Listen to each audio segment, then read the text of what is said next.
Hi and welcome everybody to our 7th live storytelling hour with BCC Alumni. My name is Tony Buckley and I'm the Director of Alumni Relations at BCC. I'm excited to introduce you to today's two guests, two BCC alumni that are joining us from two different places within the country today. We have Yulia Chentsova. Hello, thank you for having us here. And Anna Howard, class of 93. Hi. Nice to be here. Hi. So if this is your first Zoom webinar, and if this is your first live storytelling hour, you'll see that you're not on camera today and you're not on audio. The audience only participates through the chat room. So if you have any questions for our guests, and we encourage you to ask some questions, please write those in the chat room. We do have a chat room host today, and that's Sheila Levante, our Director of Development at BCC. Hi, Sheila. Hi, everyone. I'm so excited to be here today. Sheila will make sure that we don't miss any of the questions or comments or, anything that you want to share with us in the chat room. If you have a question that you don't want to share or ask today publicly, you can just shoot us an email to alumni@berkshirecc.edu. And we will make sure that we'll get your answers to your questions right back to you. We're recording this interview, and tomorrow we will share it, the recording of it, on our Facebook page. Our Facebook page is facebook.com/BerkshireCC Alumni.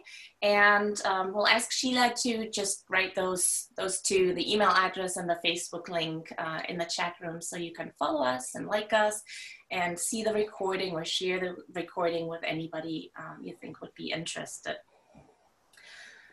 The Facebook page is really the spot for you to check out, to see what's changing, what events are happening, what online things are going on with our BCC alumni. So make sure to like us. One more thing, if your connection breaks up or if one of ours breaks up, no worries. We'll all come back. We'll just click back on the same link and rejoin this webinar, and we'll still be here. Okay, no worries about that. So, I think we can start. How are you today? Great. Good. Good. So let's start with just hearing a little bit about the two of you. So, where are you from? Where did you grow up? When did you come to the Berkshires? And how did you end up going to BCC? And maybe a little bit about, what was your major, your program of studies at BCC. Yulia, would you like to start? Sure. I am from southern Russia, from the Caucasus Mountains. I grew up in a very small town, populated almost entirely by astronomers. My father's an astronomer. So I grew up in this cocoon of a small community, very rural, up in the mountains. When I was just graduating high school, there was an opportunity for me to come to the United States as a high school exchange student. I came, and right when I came, Soviet Union fell apart and the country started on the process of very rapid cultural change transformation at that time. And I was in the United States and wondering what to do, because things back home were changing so rapidly, so much that I wasn't sure of what opportunities might be available to me back home. So after my exchange year was over, I was searching for some steps forward. And the solution that I came up with was that I would work as a nanny with a Berkshire family and go to BCC for maybe a semester, maybe a year. At the time, it wasn't very clear. And then with my English a little bit better and some college credits to my name, at that point that I would maybe try to apply to other colleges. It was very uncertain. I came to BCC at the time of really high level of uncertainty for both my country, home country, and for myself. And at BCC, I did liberal studies. So I took a variety of courses sampling from different disciplines. Great. Thank you very much. And we'll continue from there on to later in a moment. But let's first hear from Anna. All right. So I'm from Russia too, but I'm from the opposite environment than Yulia. I was born and raised right outside of Moscow. So the Russian Bronx, as I kind of call it, very urban, very dynamic, very busy environment. And ironically, ethnically, I am from the Caucasus. I'm Armenian, and my parents moved to Russia 10 years before I was born for graduate school. So we were immigrants, you know. At that point, we didn't call it immigrants, we called it, we moved.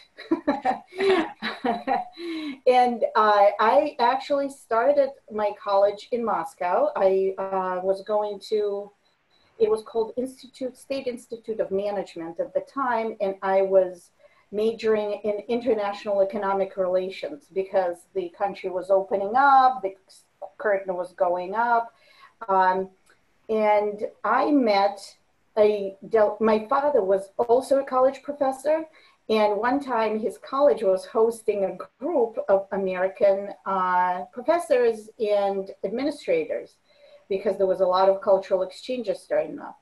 And one of those administrators was Alexander Warshaw from Berkshire Community College. So he invited me to dinner with them because I was studying English and nobody else spoke English. So he's like, come practice your English because they're native speakers. So I came to their dinner, and I just hit it off with Alexander. We started talking, and a year later, she and my father figured out that there could be a student exchange where I would go to Berkshire Community College and a student would come to Russia, to my father's college to study.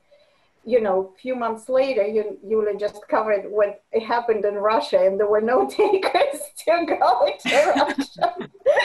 In 92 and 93, they kind of like, wait till the Wild West comes down, then maybe we'll consider going. But it brought me to BCC.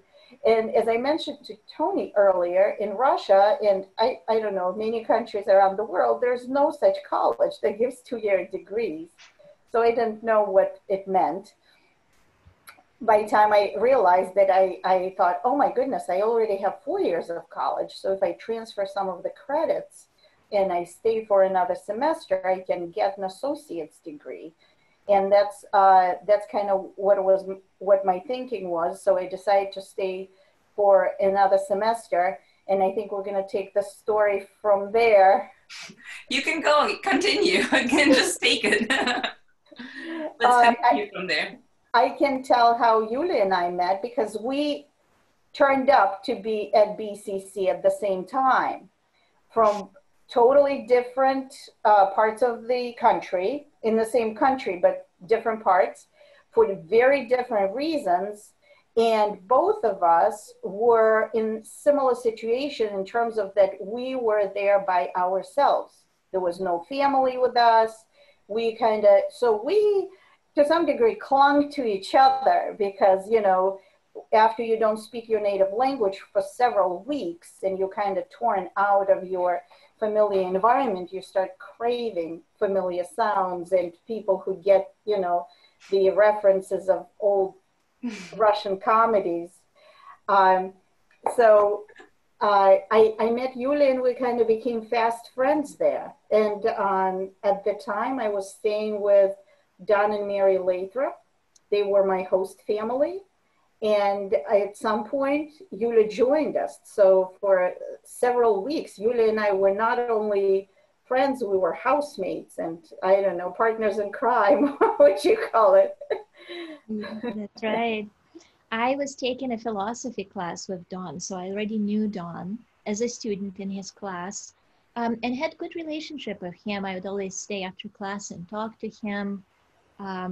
I was really taken with his style of interacting with students and a number of other faculty members. I would say that there was a particular atmosphere. And I have to tell you, when I first came in, I wasn't sure what to expect. As Anya mentioned, there's no such thing as a 2-year college. I heard kind of various feedback from people when I would tell them that I'm going to community college, ranging from excitement to sometimes skepticism. And so once I started discovering what the environment was like, I was very pleasantly surprised with just how much people invested in their students. It was really palpable. And so at one point towards the end of my first semester, it became clear that I needed to move. I needed another place to stay. And here I am in a part of the country I don't know well, in a country that I don't know all that well, with really few friends, few connections, no financial support. And I wasn't sure what I was going to do. And so Anna brokered a deal. She went and asked Latrops to please take me in while I was searching for another host family. And I don't know how she did it, but several days later, Dawn told me that I needed to pack my things, and he and Mary would come in their car and take me over. And it was really one of the happiest moments in my life because it was such a clear demonstration that even in situations where you don't feel like you have support, a support is just sort of one friend away. And it was in some way a magical year for me. And the magic was largely mediated through people. And so Anna finding me a place to live was one of those, and Latrops offering their home to me was one of those as well. So everybody out there that knows Don and Mary is probably not surprised. We all just know them as such loving, wonderful people. And I myself experienced knowing them for a few months, and they welcomed me and my husband to their home, invited us. You know, we ate spaghetti and marinara together and watched one of their amazing slideshows. They're just such incredible and inspiring people, and they really they were such their life is such a model for us to follow. Even if we can just do, you know, a tiny little bit of what they've done, I think we've done enough, right? Mm-hmm. I did meet Don at Park Square the first time I ever met him, like at a standout. So I think that is something they're handing on to us, and I think they should be expecting that we're taking on some of that responsibility that they've been carrying for so long. Sure. Okay, back in time. So you all saw that beautiful photo of Anna and Yulia at Tanglewood at Anna's commencement in 1993. So Anna, now it's 1993 and you're graduating. No, let's back up a little further. Yulia, you did not graduate from BCC. Tell us a little bit about your decision to transfer after I think a couple semesters or so to another school. Tell us a little bit about that, how that happened. That's right. I took a year worth of classes at BCC and then I transferred. Even after coming and living with Latrops, I was, and Latrops, by the way, allowed me to stay with them until I found another home, and they found me another really amazing family for me to live with. That was just a gift for me. But even though I now had this sort of place to live, I wasn't sure what to do next. I didn't really have any money to cover my tuition for the following year. I wasn't sure where to go. I was very, very clear that I wanted to continue studying, but I was afraid that if I go back to Russia, that with all the upheavals, it would be hard for me to make a living for myself in a big city as a university student, as somebody from a very small community that is rural. And I attempted to apply to a couple of colleges and didn't get in, partly because I didn't know a first thing about applying to colleges. I didn't know how to write a good essay. I didn't know how to showcase my strengths. I wasn't sure how to present myself in the best possible light for admission. And during the spring semester, Anna and I were translating for visitors, one of which was her father, right? And while we were translating, I met a number of not just BCC faculty, but also administrators. And administrators almost immediately was also kind of astonishing to me, especially now that I am a university faculty myself. It was astonishing how much attention they paid to me as a student. So they noticed, they started asking me how things were going. They took time to invite me to their offices and listen to my problems. And towards the spring semester, end of spring semester, Alexandra Warshaw called me up and said, "Get dressed up. I'm taking you somewhere. You're going to meet a friend of mine." So I wasn't completely sure what is happening, what she had in mind. She took me over to Williamstown and left me to talk to a friend of hers. And the friend of hers was the Dean of Admissions of Williams College. I spent several hours talking to him and had, a conversation that I don't remember too well, but I do remember we talked a lot about books and a little bit about my studies at BCC. After I left, several days later, I got a letter from him on Williams College letterhead saying that they found a spot for me with full scholarship to go to Williams, to transfer to Williams. And I am sure that this was partly my ability to connect to him during the interview, in small part, but in very large part, it was likely what Alexandra told him and the efforts she had made to place a student in need. That in place a student that she saw some potential in. At the bottom of the letter that I got, he had handwritten a postscriptum, "Please submit an application." So they decided to take me without even seeing really any of my records, just on the strength of these links, and it's kind of mind-boggling for me. So that's how I left, but I stayed in close contact with Anna, other friends, and faculty and staff that I remembered there while I stayed while I studied at Williams. I want to give a big shout out to Alexandra Warshaw. I mean, she seems to be one of the big reasons why Anna is here, and she's one of the reasons why Yulia stayed here. She played a role in my life before. I've worked with her, and she was very, very supportive during my application process with the college when I applied for my role. She was just very supportive and wow. Told me that I can do it. And so a huge shout out and lots of love to Alexandra out there. And hello, who's joining us? This is my son, Sasha. Say hi. Hi, Sasha. Go play. So Anna, in probably, late May, early June, 1993, Yulia came back down from Williams College and joined you at Tanglewood for your graduation. Do you want to tell us where you went next? Well, the next day I got married. Yulia came from Williamstown to attend my graduation and be my maid of honor at the wedding. She actually, it was a quick wedding. I met a fellow engineering student at BCC, and we dated from December to May. And by the time May came, we didn't want to part. And when I called my parents to tell them that I might be getting married, I thought they're going to bite my head off. But considering that Russia was going through such upheaval at the time, 93 we're now talking about, and we were non-ethnic Russians, and the Soviet Union is falling apart, my father was actually afraid of the Civil War. He was afraid that as non-Russians, we would be displaced, harassed. I don't know. He was very worried. So when he heard that I might stay in the United States, he was actually, I feel safer there for you now.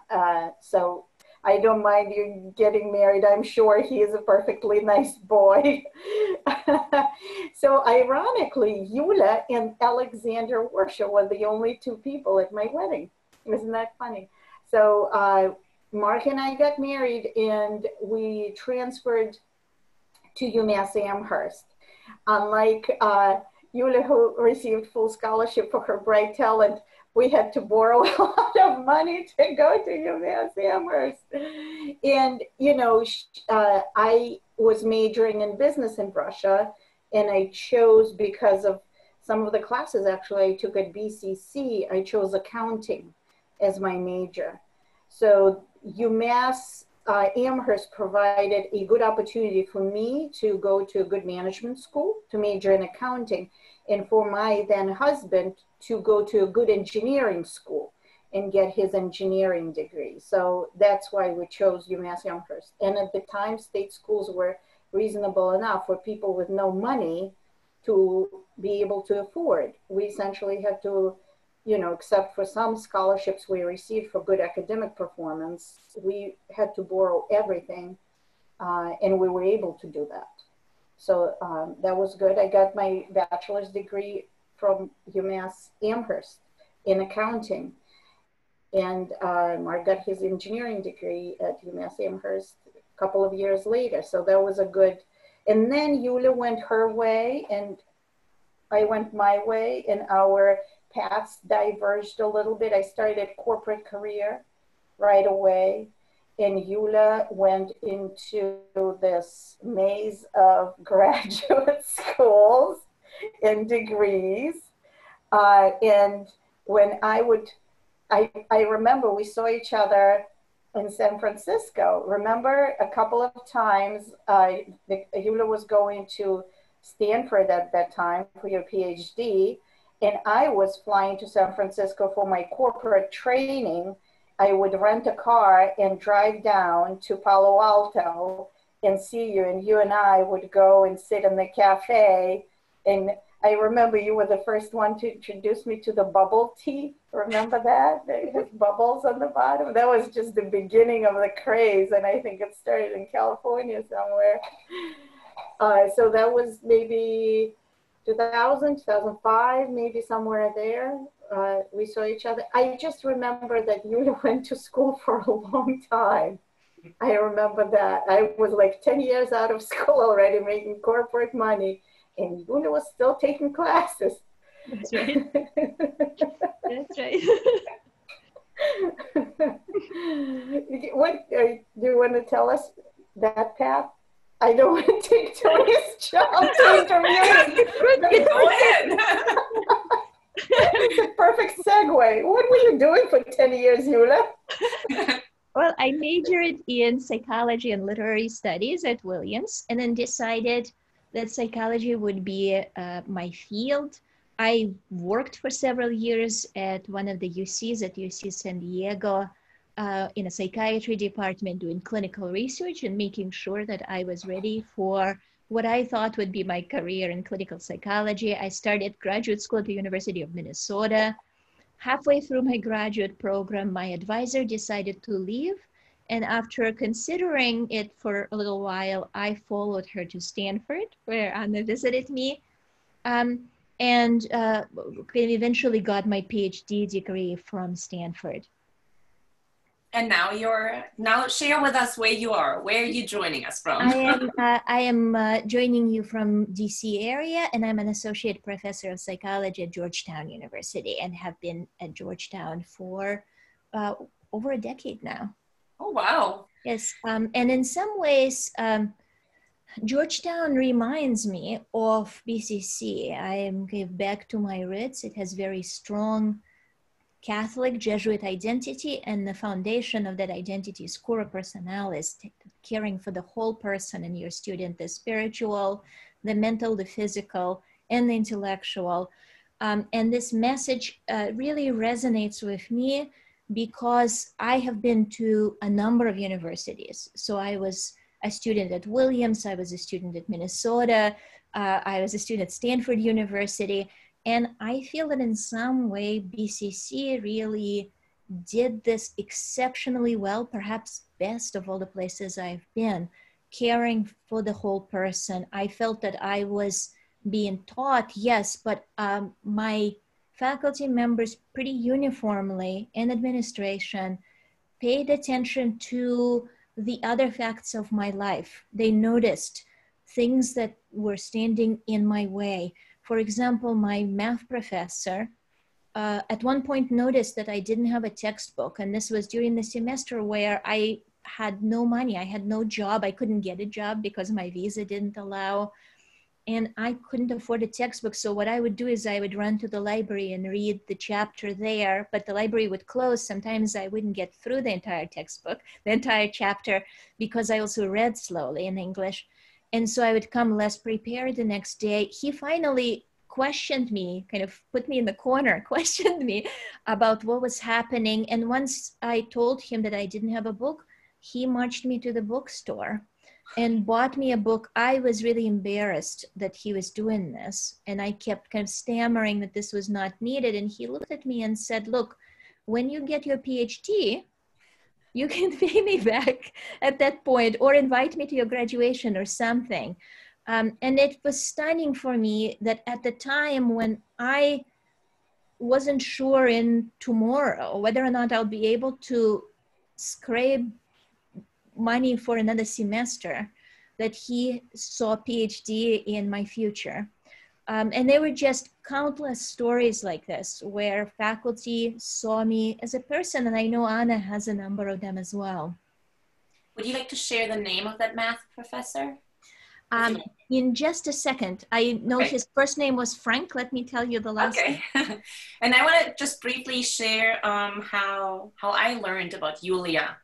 And that was through a really beautiful email that she sent last, I think, late summer. And she had CC'd President Kennedy on that email. Do you want to tell us like how that happened, Yulia? Yes, and I just saw that the last name of my professor was Frank Dean. All these years I kept thinking of him as Frank Dean.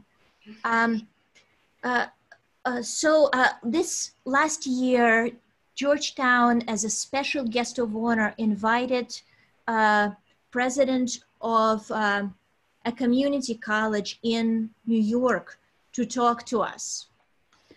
And this woman was really encouraging us to think about our privilege and our students' privilege, and to think about what the experience is like for faculty and administrators who are working with students at community colleges.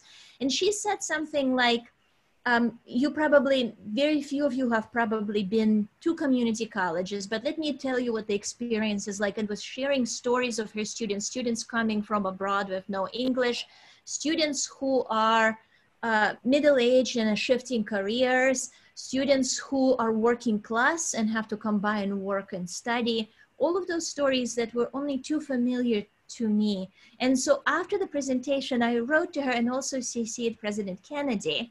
I'm so grateful for that. saying that I'm one of faculty members at Georgetown who knows the story only too well, and who is very grateful for the opportunities that were given to me, because I have no doubt in my mind that if people at BCC did not pay attention to me and did not help me, and I wasn't good at asking for help.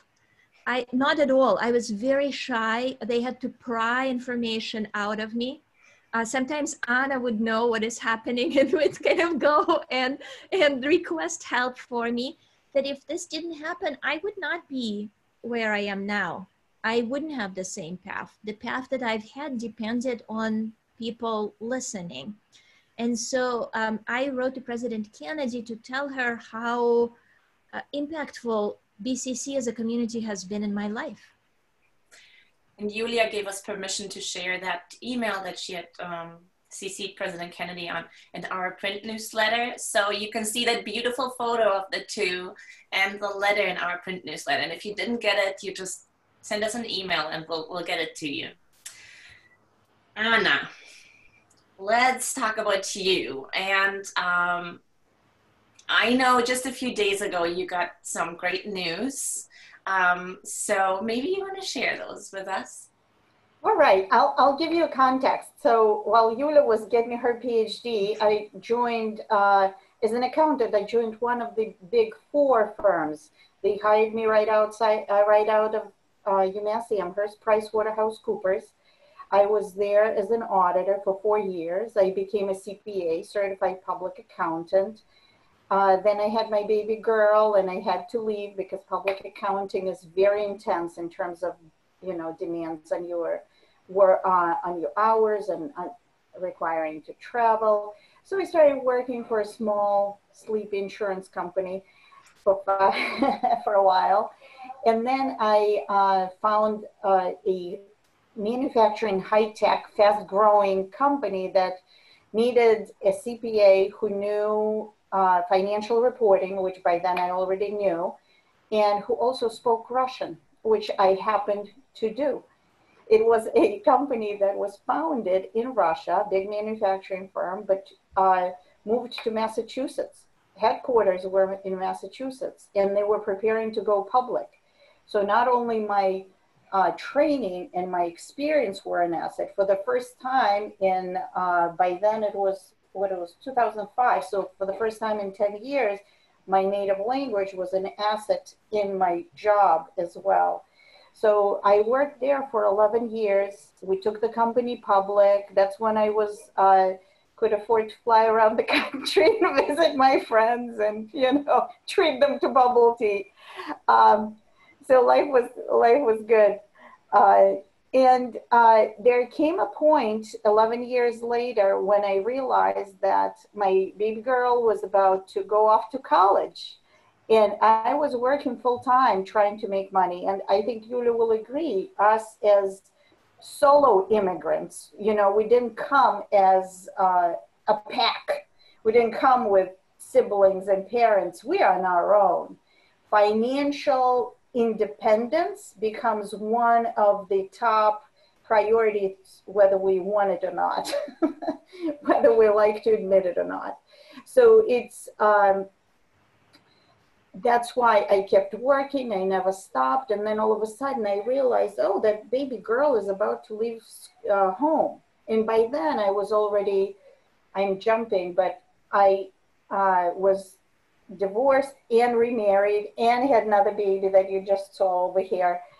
And I decided to spend more time with the kids. That's what essentially what happened. I wanted a more flexible schedule. And I left corporate career after 19 years, and I started teaching. By then I had my master's degree and I had an MBA in global business from Clark University. I got that while working full time.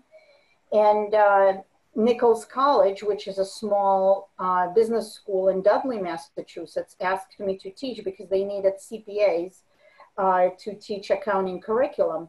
So I started there. That was 4 years ago. And for the last 4 years, I've been teaching. I taught at Nichols College. I taught at Merrimack College. I am teaching at University of New Hampshire right now. And just a couple of days ago, I got an offer from an organization, international organization. It's called Association of International Certified Professional Accountants. So it's, I like to think of it as the UN for the accounting profession, to be their senior manager of academic initiatives. So this position would merge my professional experience with my academic experience, because I would be a liaison between the two, between the Association of Professionals to the academics. So it sounded like a great job. I applied on the fly, and after 3 of these Zoom interviews, I got an offer there. And right now, what is interesting, I think, in this pandemic, people realize that you can do work from anywhere. They are headquartered in North Carolina. I live in Portsmouth, New Hampshire, and I'm not moving to North Carolina.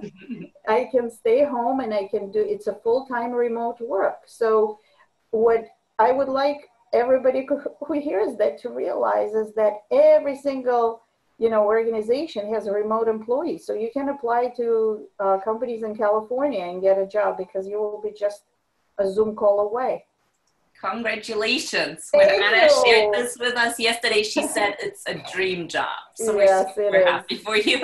I'm very excited. Sheila, do we have any comments or questions from the audience? Yeah, we have one comment and then a few questions. So we have someone who has messaged in. This is an individual Tony and I both know personally, whose story, layers of story sounds very similar to the two of yours, who just says, I love the energy, so fun listening to these amazing women share their stories and experiences. So you are out there serving as role models for many women, and many women and men watching this. I don't want to discriminate. Excellent. or non-gender conforming. Okay. Cover all the bases. And then we have Ramonda Driscoll on the line, who also says very interesting stories. So it's fascinating. You had said something, Yulia, that Anna was your partner in crime, and that's what people always say about myself and Tony, that we're partners in crime. Or at the college, we're known as the BCC Dream Team. Nice. So I think a lot of people relate to your story. And you had shared earlier that you are such good friends with Don and Mary Lathrop and the role that they played in your life.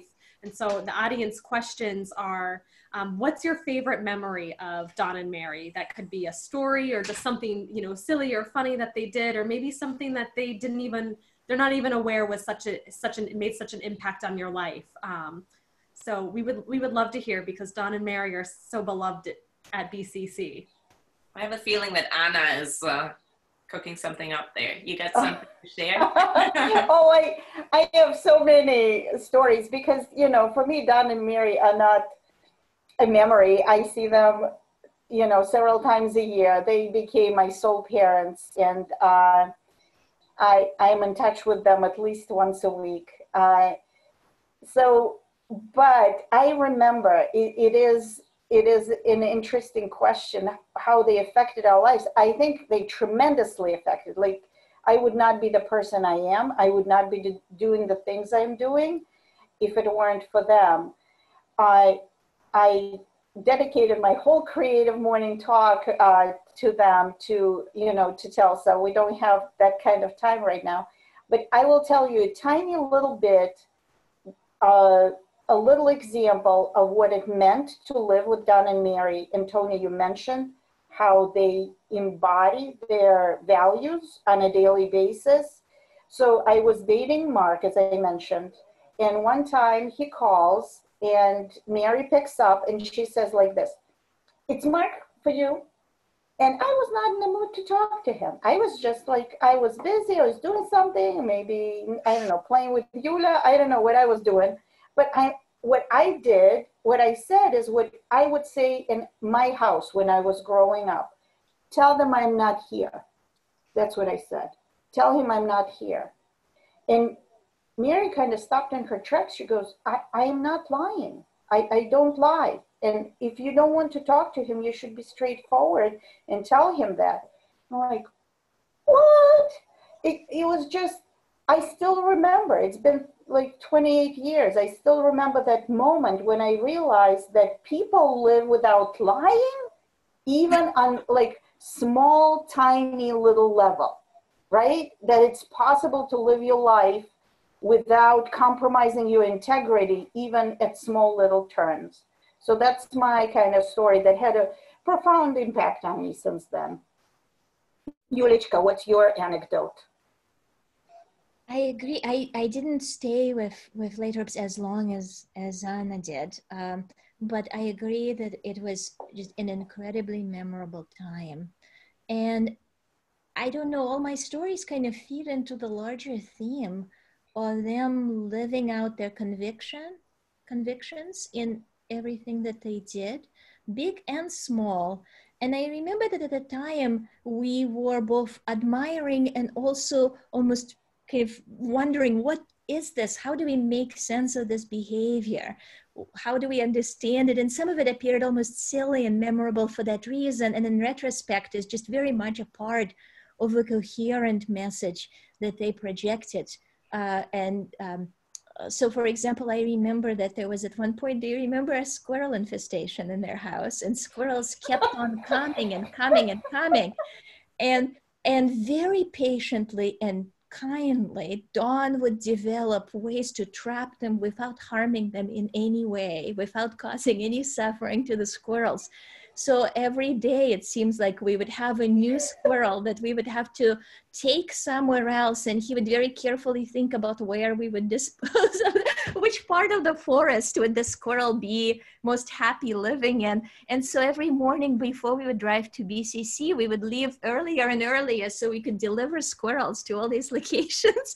And on the way, and in the back seat, Anna and I in quick Russian are whispering to each other, what is going on with this? And simultaneously, these longer drives, he would inevitably take to teach us new words in English. Remember, we would have all these lessons on longer and longer vocabulary words. I think that's how I passed my TOEFL test eventually, because Dawn kept introducing and Mary kept introducing long words for us and using them in sentences, all the while we are brainstorming about the squirrels. And I think this is my quintessential Lathrop memory. I love that one. And I think they're still doing that. I remember last year when we went over for dinner with them, I think the night before they had been up for several hours, I think till 2 a.m. because they had a bird in their house. And they tried to catch it and get it outside without any harm done to the bird, right? So I think it's still happening. Yes, and I took a class with Don. Both semesters at BCC, I took classes with Don. I took philosophy with him the first semester, introduction to philosophy, I think. And the second semester, I took a class on nonviolence movements in different religious traditions and in philosophical tradition with him. So as the semester progressed, what he was talking about on a daily basis made more and more sense to me and became kind of part of a larger coherent story. And I think they are really wonderful examples of faculty at BCC who are really teaching inside and outside the classroom, because it's not just us, we happen to be living with them. But if you met them in the corridors, if you had a conversation with them over lunch, if you came to one of the events that they attended, if you went to protest that they'd invite community members to come and attend with them, you would be exposed to the messages. You didn't have to be in the classroom. There was no separation. This is what I do in the classroom. This is what I do in my private time. It was one coherent message. And they weren't alone. There were other people at BCC who also had kind of a similar profile of teaching inside and outside of the classroom. And now that I am a faculty member, I realize just how difficult it is, as people poured their whole lives into educating others and helping others. I can say proudly that we still have those faculty, like, you know, we have faculty member at BCC until today that do exactly that. We all know who I'm talking about, but it is still happening, and I think that's pretty amazing. Yeah. Wonderful. When was the last time you two saw each other in person? Yulia, do you want to take that one? Yes, I think we saw each other at the Women's March, didn't we? Yes, we did. Anna called me up and asked me if I was planning to go to the Women's March in DC, the year after the last election. And I said that I was planning to take my daughter there. And Anna said, you know, Lathrops are not coming. And so I feel like I have to go in their stead. My daughter and I will come in their stead. We should march together. And so Anna and her daughter and my daughter and I all got together and took part in the march. And I think that was a really kind of meaningful continuation of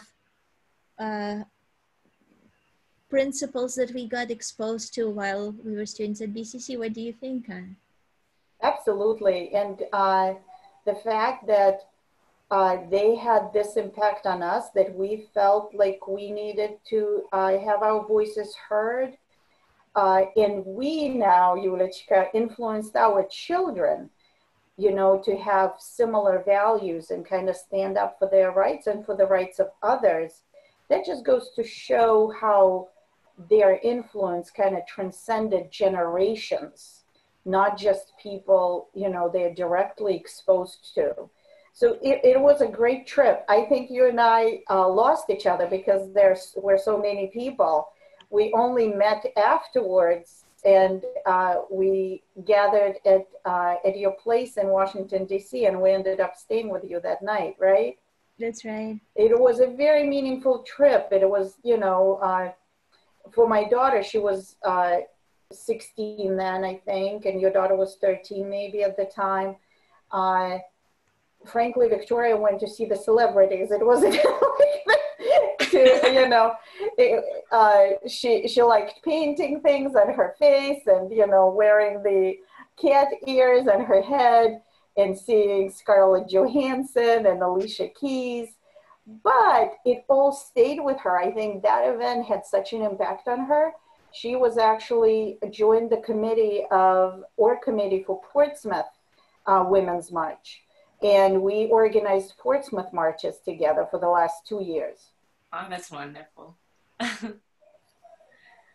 Sheila, do you have another question for us? I do have another one too.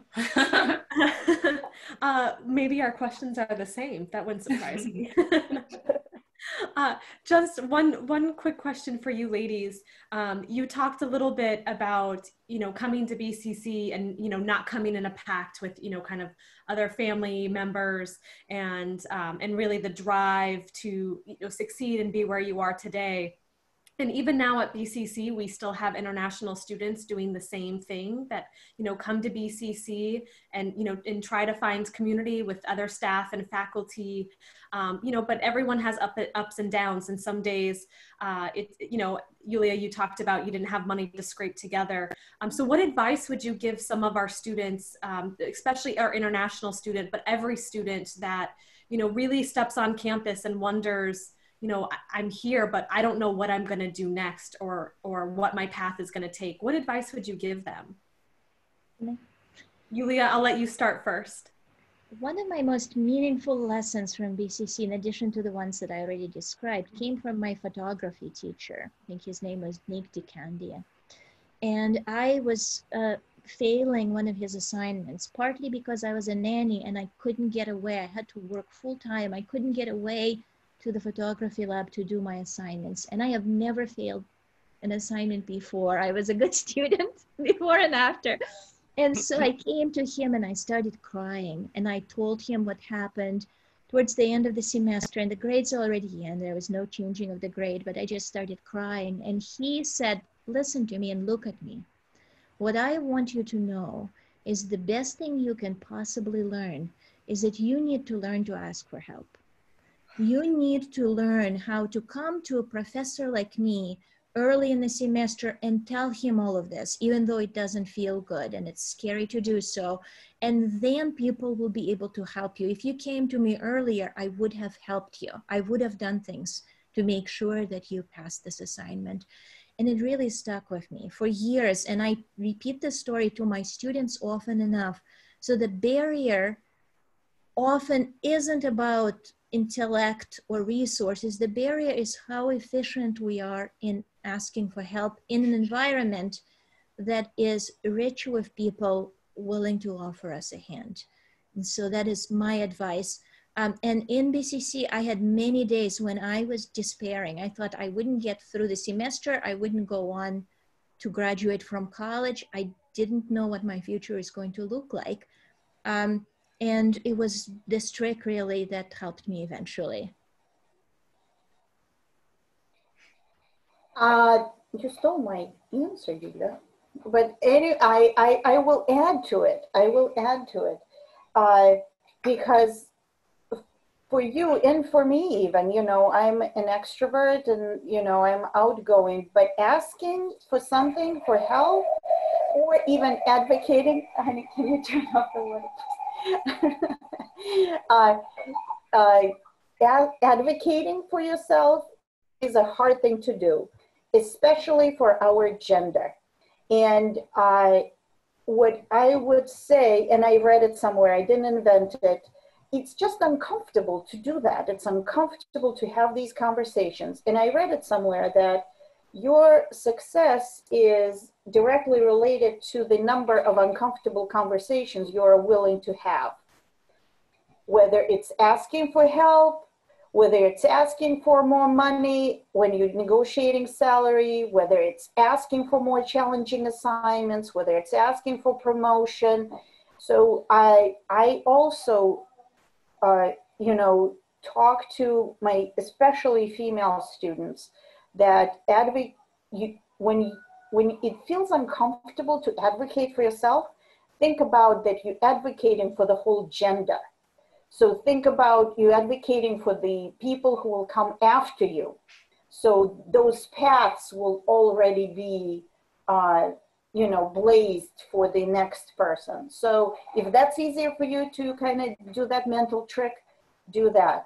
And the, as Yulia mentioned, through her stories, you saw what a power a network of people has. Talk to everybody. Make conversations, even if you don't think that people will ever help you or anything. It's good to have friends because somebody will know somebody who will know somebody. So build relationships wherever you look. If you find yourself sitting next to a person you don't know, say hello, because you are there for a reason. You are meant to meet that person, with, you know, for some reason, even maybe it's not helpful to you, maybe you can help them in some way, maybe, you know, you will be their angel that day. So make sure that you keep talking to people and building those connections. So that's that's my piece of advice. That's wonderful, thank you. And yeah, Sheila, you kind of stole my question, but I will adjust it a little bit. So I was going to ask you to look back. I think it's about 28 years back when you came to BCC, and look back at your journey. And I know you did not expect to be where you are now back then, but what is maybe, let's say it that way, what was a challenge that you overcame that you're the most proud of? And how did you do that? Or what do you think helped you to overcome that challenge?